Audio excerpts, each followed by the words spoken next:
Hello, and welcome to this video on effect of arc welding process on weld strength. To begin with, let me start by sharing the screen so you can follow along with the PowerPoint that I'm going to use for this presentation. My name is Girish Kelkar, and I am a welding consultant operating as WJM Technologies. Additional information about my consulting business is on the web at welding-consultant.com. So here today we are going to study the effect of arc welding process on weld strength. The diagram, the schematic on the left shows a fillet weld in longitudinal loading. We can see the two parts being welded are shown in blue. The fillet weld is shown in orange, and the weld throat plane is also shown in blue as indicated over here. The fillet weld in this case in longitudinal loading. That means the stress is applied parallel to the length of the weld. The stress can also be applied tangentially. So the stress is perpendicular to the length of the weld. And the failure mode in that case is a little bit different. It's not exactly at the 45-degree plane. And that topic has already been discussed in a previous video on the playlist. And the video is titled Shear Failure in Fillet Welds. So if you go to my YouTube channel and go to the playlist for arc welding, you'll see that video over there. The cross-section on the right shows a typical fillet weld, in this case shown for a T-junction, and the throat plane is indicated by the dashed white line. When the weld is loaded in pure shear, in longitudinal shear, the throat is the place where it's most likely to fail. So the bottleneck for strength analysis is the throat of the weld. Over here, I'm showing you a schematic, showing you the stress analysis for fillet welds. I'm showing you a fillet weld over here. The legs of the fillet are indicated as A. That is one of the requirements of the welding specifications. And AB would be the throat of the weld. So the throat of the weld is calculated as 0.707 times the leg length, assuming both legs are the same length. And L is the total length of the weld. So the weld strength will be a product of the throat, the length of the weld, and the shear stress or shear strength of the weld. So essentially, the weld strength is a function of material strength and size. So once the design engineer has specified what the leg length has to be and the total length has to be, we are already fixed in terms of size of the weld. So now we have to think about the strength of the weld. So the shear strength of the weld is going to be 0.6 times the tensile strength. This is a commonly used formula. Depending on the types of steel, that formula might be slightly different. But for a general discussion, this is a good place to start. So the shear strength is 0.6 times the tensile strength. So essentially what that means is if you want a weld which is stronger, you want to make a weld with a higher tensile strength, assuming the size doesn't change. And if you want to make the weld a little bit softer because of ductility or fatigue or anything, you may need a strength which is of a weld of a lower tensile strength. And let's see how the welding process itself affects these strength values. Here we're going to review a ER70S-6 filler wire. Now this filler wire is one of the most commonly used filler wires for MIG welding and can also be used for TIG welding. So let's see what the nomenclature means. ER70S-6. So E, the first alphabet E, indicates the wire can be used as an electrode in GMAW or MIG welding. So this wire will be available in a giant spool or a drum and can be fed through the MIG welding machine.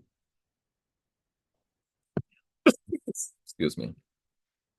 R is indication that it can also be used as a filler rod. So if you're going to use TIG welding process, you can use this wire also for TIG welding. S indicates that it is a solid wire, it is not flux cored.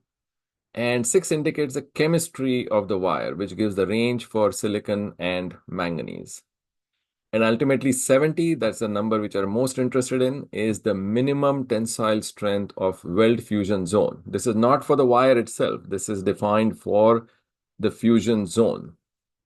So usually manufacturers of these wires, what they will do is they will conduct tests and measure the weld strength and publish that in their literature for weld strength for when the weld is made with 100% CO2 gas or with a 75-25 mixture of argon plus CO2 in MIG welding, with a MIG welding process.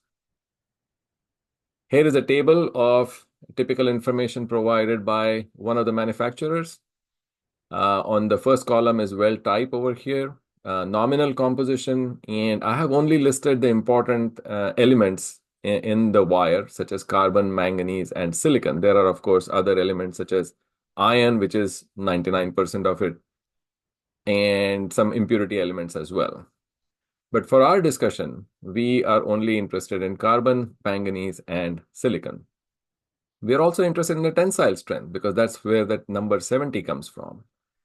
So 70 is the tensile strength, and that is the minimum tensile strength. So it can be higher, but not lower. This is according to the AWS 5.18 spec, and this strength is in KSI units. So usually the wire manufacturers will provide two measures for strength. One is a weld made with 100% CO2 gas. So that would be like globular transfer. And in this case, the manufacturer is saying that the strength is going to be 75, and there is going to be a change in chemistry because of the welding process. So the manganese has come down from 1.6 to 0.97. Silicon has dropped to 0.5. Weld made with a 75-25 mixture would be a little bit stronger and have more silicon and more manganese. So let's see how that goes about. 100% CO2, what happens is CO2 dissociates to carbon and oxygen. So now there's a lot of oxygen ions in the shielding gas. Some of that oxygen ion will combine with manganese and silicon to form slag that raises to the surface of the weld to form glass islands. So the manganese and silicon is now combining with some of the oxygen and going up to the surface of the weld, coming out as slag. But that means there is not as much manganese anymore or silicon in the fusion zone. And manganese and silicon are two of the components which add strength to the material. And now we have less of that. That means the strength is lower. In this case, it is still acceptable at 75. If you make the use the same wire and make a weld with a 75-25 argon CO2 combination mix. So it is 75% argon and 25% CO2. Now we have less CO2 in the gas. So that means we have less oxygen in the shielding gas. And that means we are going to combine less of manganese and silicon. So more of manganese and silicon is retained in the weld. And now the weld strength goes up. So now the weld strength will be 84. So these are the two numbers you need to start looking for. When you look at a PDF with a wire manufacturer, look at these numbers. So 75 is with 100% CO2 and 84 in this case is with a 75-25 mix. Again, keep in mind that these values are from one particular manufacturer, and different manufacturers will have different values. So you need to look at that data supplied by the manufacturer from whom you're buying these wires. But these are not necessarily the two most common conditions that we typically make welds, especially high quality welds. So what are those conditions? Okay, before we go to that point, let's look at what a weld will look like when this slag rises to the surface. Here I'm showing you a photograph of the surface of a MIG weld, and you can see these glass islands on the surface. Now, these glass islands are essentially a mixture of mixture of manganese, silicon, and oxygen. This is essentially a type of a glass. Unfortunately, paint does not adhere to this glass. So if you want the weld to be painted over, then you have to physically go in and by mechanical means, literally hammer these glass beads out of place so that the paint will adhere to the surface. So it's a little bit of a hassle. Now let's look at situations where we have a different mix of argon and CO2 for welding. So one of the more common mixtures, especially for GMOP pulsed welding, is 90-10 argon CO2. Now the 10 is obviously less than 25. So that means there's going to be less oxygen available for bonding. That means we are going to retain more of manganese and silicon in the weld metal. That means the strength is going to be higher than 84. Now, we don't know exactly because these numbers are not often published, but we know it's going to be higher because we have less oxygen to bond to silicon and manganese. We can go to the other extreme where gas tungsten arc welding, which is made with 100% argon, because in gas tungsten arc welding, we are using a tungsten electrode and we don't want that to oxidize. So we usually weld with 100% argon. So that means there's practically no oxygen in the weld zone. That means it is going to retain even more of the manganese and silicon in the weld, and the strength is going to be even higher. So there are two bumps over there. If you use less CO2, you'll see an increase in strength. If you use zero CO2, you're going to see even more increase in strength. Again, these values are not published, but these are based on our engineering judgment that the strength is going to creep up as the gas mix changes. On the other extreme, there can be situations where we are welding with more oxygen. So instead of less oxygen, there might be situations where more oxygen is getting into the weld. Now, how is that possible? Now, that is possible if you are welding on rusted steel. So sometimes there might be a thin layer of oxides on the steel surface and it hasn't been cleaned very well. So there might be oxides on the surface. Now, these oxides get incorporated into the weld, and they provide additional oxygen, which will increase the level of bonding with manganese and silicon. And now we are removing more of manganese and silicon from the weld zone, and the strength will be reduced. So strength will go down from 75 to some number below 75.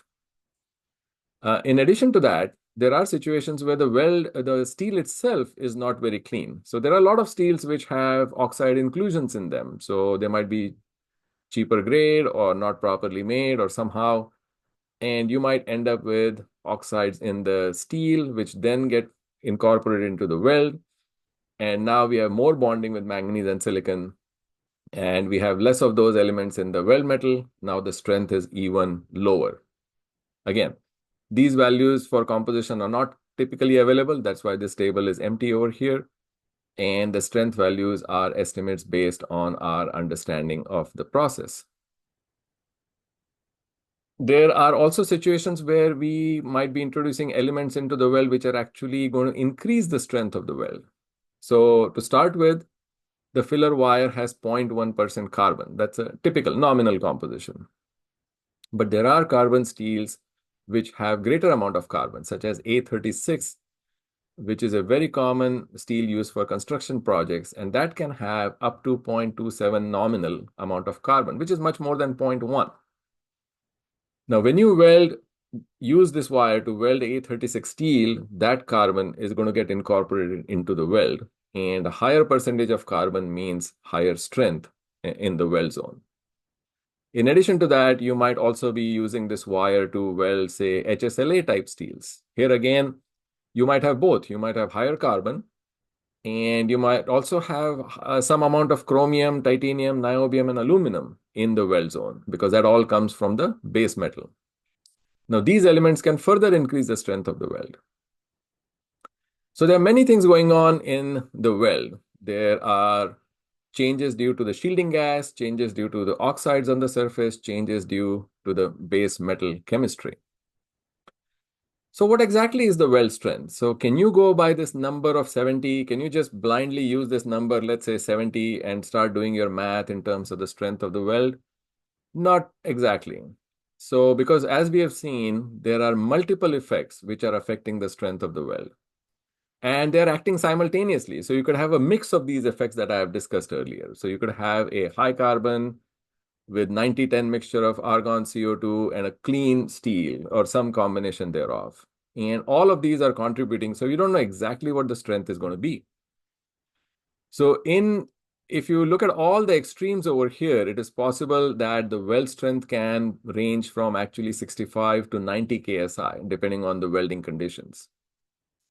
And so that's a broad range. So if you are the design engineer and if you're going to use a number, which number are you going to use? And that is why the best thing to do, especially at the beginning of the project, even in the design phase, is to get coupons made. Make these coupons, fillet weld coupons like I've shown over here.